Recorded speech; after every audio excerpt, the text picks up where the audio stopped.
Nako po, eto na. Bakbakan po ni Senador Chis Escudero at ni Gatchalian.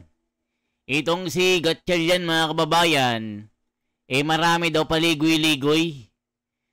Talagang bakit hindi masabi yung mga proponents at talagang namumutla na parang ube, mga kababayan. Panoorin po natin paano po napurga at paano mabalatan ng buhay itong si Gatchalian. Merong kakaiba kay Gatchalian na tila hirap na sabihin ang pangalan ng mga proponents. Ito po ang nangyari, mga kababayan. Talagang makikita mo talaga yung nag-aral ng abogado kaysa sa hindi abogado. Panoorin po natin paano binakbakan ni Chis Escudero itong si Gatchalian. Di ba ang pinag-uusapan ngayon ay transparency and accountability. So ang gusto ni Chis Escudero, sino yung mga proponents. Pero si Gatchalian, hindi niya masabi-sabi. Maraming paligoy-ligoy. Ito po, panoorin niyo, mga kababayan.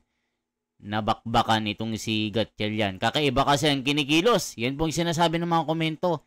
Tila hirap na hirap si Gatchalian sa mga banat ni Escudero. Hindi masabi ang mga pangalan ng proponents. Pero kung makapagturo sila, sige. Pero pag sila na, wala na, tameme na. Nako po, ito na. Sabay-sabay po nating panoorin. Nako, napurga dito si Senador Gatchalian. In fact, si Senator JV was there, Senator Lauren was there. Your Honor, is it your position that all of the proposed increases in the committee report were given by the agencies themselves? Halos lahat po. No. Lahat. All or not all? Halos lahat. What about those that did not come from the agency? Kanino po nanggaling? Sino po ang proponent nun? May mga proponent po na galing po sa mga senators. Sino nga po at sino po ang nagpas? Sino yung proponent at sino yung nagpasya? Dahil yun po ang gagawin natin ngayon sa plenaryo, hindi po ba? Ipopropose sa floor, pagpapasyahan po ninyo. Kung hindi agree, pwedeng pagbotohan.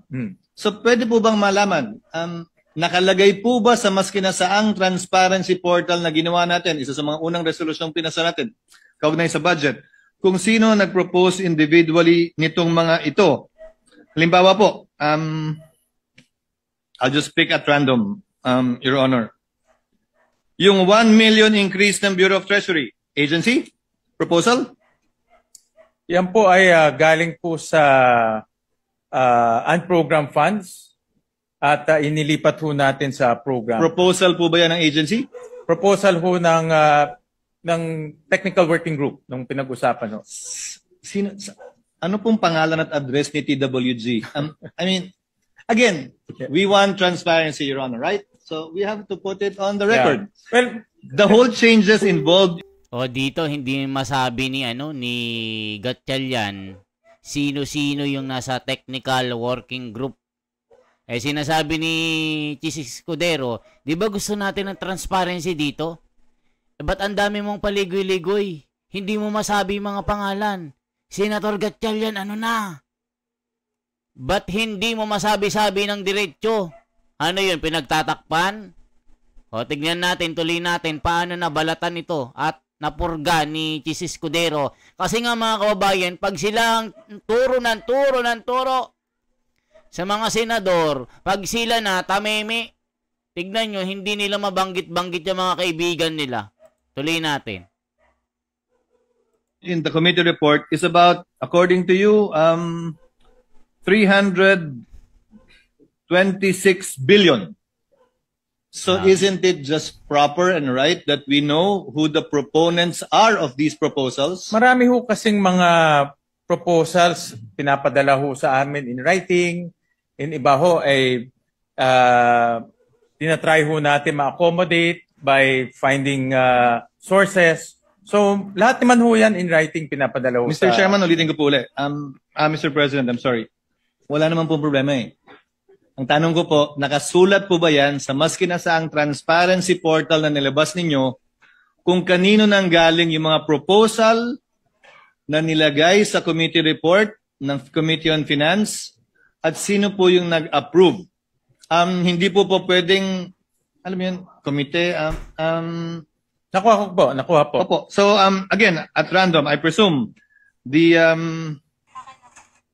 increase in the, In fact, si Senator JV was there, Senator Lauren was there. Your Honor, para mapag-usapan. is it your position that all of the proposed increases in the committee report were given by the agencies themselves? Halos lahat po. No. Halos lahat. All or not all? Halos lahat. What Halos about lahat. those that did not come from the agency? Kanino po nanggaling? Sino po ang proponent nun? May mga proponent po na galing po sa mga senators. Sino nga po at sino po ang sino yung proponent at sino yung nagpasya dahil yun po ang gagawin natin ngayon sa plenaryo, hindi po ba? Ipopropose sa floor, pagpapasyahan po ninyo. Kung hindi agree, pwedeng pagbotohan.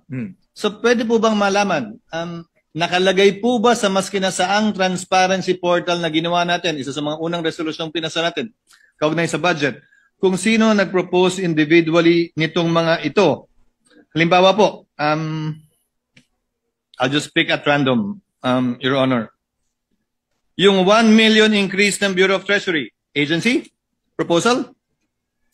Yan po ay galing po sa unprogrammed funds at inilipat ho natin sa program. Proposal po ba yan ng agency?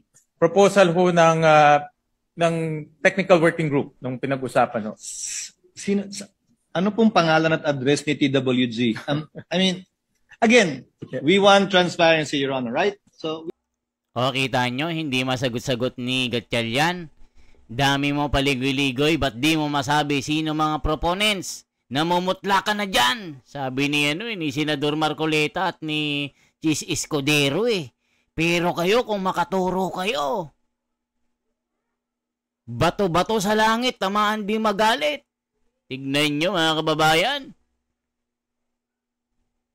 Itong si Gatchalian meron ding something dito mga kababayan Tuloy natin. we have to put it on the record. Yeah. Well, The whole changes involved in the committee report is about, according to you, 326 billion. So isn't it just proper and right that we know who the proponents are of these proposals? marami ho kasing mga proposals pinapadala ho sa amin in writing. In iba ho ay tinatry ho natin ma-accommodate by finding sources. So lahat naman ho yan in writing pinapadala ho Mr. Chairman, ulitin ko po ulit. nakita Mr. President, I'm sorry. Nakita nyo mga kababayan, hindi masabi-sabi ng diretsyo ni Gatchalian. Proponents lang naman. Sasabihin mo lang, kay Pedro yan, yan kay Juan yan, yan kay Maria. Kay ano yan, sa kumpare ko yan. Kay Paloma yan, kay Pingpong yan, dapat ganon. Hindi yung paligiligoy, hindi masabing proponents. Diyos ko Lord, Gatchalian. Parang 1 plus 1 lang yan, equals 2. Carry over, denominator 2. Nako po. Ayan, bistado tuloy. finding sources. So lahat naman ho yan in writing pinapadala ho Mr. sa... Chairman, ulitin ko po ulit. Mr. President, I'm sorry.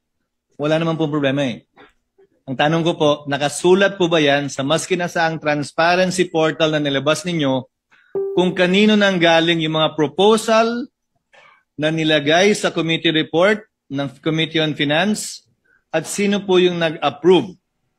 Hindi po pwedeng, alam mo yun, komite, Nakuha po. Opo. So, again, at random, I presume, Nakuha pala pero hindi mo mabanggit-banggit yung mga pangalan kung sino-sino. Okay, A yan, kay AB, kay C, A, B, C, D hanggang Z, hindi mo masabi. Haling kay kumpare ba yan? May pinagtatakpan yan? Sino si TWD sa Technical Working Group? Sino si Maria, si Pedro, si Pingpong, si Paloma? Sino-sino mga yan? Kita nyo mga kababayan? Pag ito mga makapagturo ang mga ito, kala mo kung mga malilinis. Tingnan natin mga comment.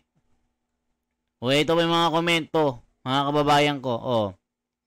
Ayan, ob pa din pala ito si Tapos. Ayan, sabi po mga kababayan, controversial na nga yung mga proponents. Sabihin mo kung sino. Oh, hindi mo masabi-sabi kung sino ito. Mga kababayan, hindi masabi-sabi kung sino yung mga proponents. O basahin natin yung mga komento. Bakit hindi masabi? O ito mga kababayan ha. Para po transparent po tayo. Ayan. I-check lang po natin. Ba't hindi masabi-sabi ang proponents? Mr. Gatchalian. Suko ka na. Huling-huli ka na. Sabi ng komento. Proponents lang, hindi mo masabi-sabi. Parang nabaraduhan yung malalamunan mo ha. O ito yung mga komento mga kababayan ko. Ito. Ayan. Ob pa din pala ito. Tapos sabi niya, babaguhin sistema sa budget. 2026, ganun din pala, hindi makapagsabi sino proponents. Smart magic na lang, maasahan mo sa 2028, Gatchalian, meow. Paligoy-ligoy. Ayaw sabihin kung kaninong proponents at sino nag-approve. Simple lang ang tanong, bakit di mo masabi or di mo masagot? Sabi ni Noel Ignacio. O sabi ni Shay Artigo, di nyo masagot. Dami paligoy-ligoy. O tignan nyo. Hindi masabi-sabi kung sino ang pangalan. Sabi ni Arian Carson, Hatid Abayon, yan ang serbisyong Gatchalian. May kinikilingan, may pinagtatakpan. Nako po, kaalyado kasi. Kaya sunod-sunod sistema lang siya. Jojo Laranang. O, Dong Peralta, pag sumang-ayon ka, pangalan mo ilagay as proposal. Melvin Arasa, simple lang question pero di masagot. Senador ka ba ng bayan o senador ng Marcoses? Gotcha, sabi ni Ray A. Sen Gatchalian, bakit hindi mo masabi mga proponent? May tinatakpan ka? Umpisa pa lang yan, hindi na maayos kalakaran.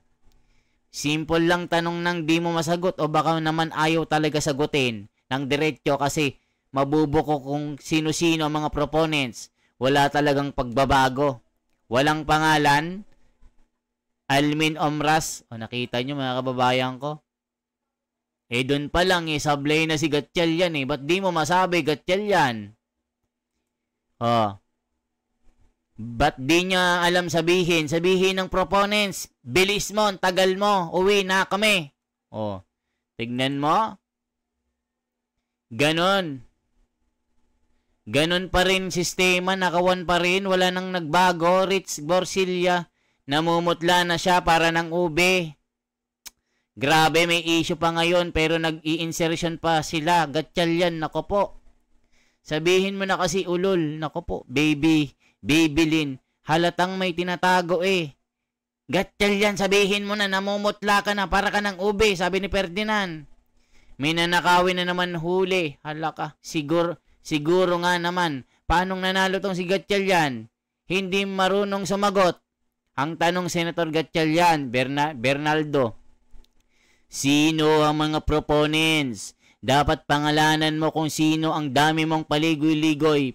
Sabi ni Bernaldo. Luis Danao, dapat galingan nyo sumagot. Pag sila, Senator Alan, Senator Chis at Senator Marcoleta ang magtanong kasi mga abogado mga yan. Nako po, Gatchalian, wala ring transparency sa 2026 budget. Ubos oras lang kayo, pati taong bayan iniistorbo nyo lang. Gatchalian, timawa din pala ito, sabi ni Eli Pamplona. Huli ka, kabron, paligoy-ligoy ka pa, sabi ni Edison Infante. Sino lang ang tanong? Simple lang tanong Sino ang proponents? Ba't di mo masabi? Sabi ni Solas Veta. Elementary, alam isasagot, halata kayong may tinatago at pinoprotektahan. Ayun, tawa ng tawa, Harry Perez, ha ha ha ha. Tapos ang lakas ang loob, gamitin name ng God para sabihin na malinis siya at walang ginagawang mali, hindi ko ibiboto yan. Where can I find or watch this po? Ay nako, mga kababayan.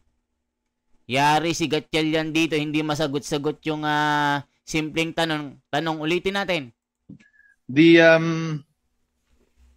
increase in the In fact, si Senator JV was there, Senator Lauren was there. Your Honor, para mapag-usapan. is it your position that all of the proposed increases in the committee report were given by the agencies themselves?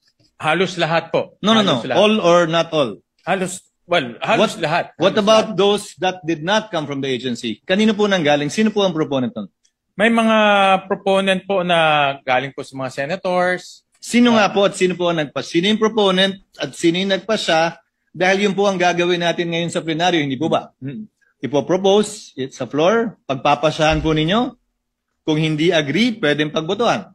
So pwede po bang malaman, nakalagay po ba sa mas kinasaang transparency portal na ginawa natin, isa sa mga unang resolusyong pinasa natin, kaugnay sa budget, kung sino nag-propose individually nitong mga ito?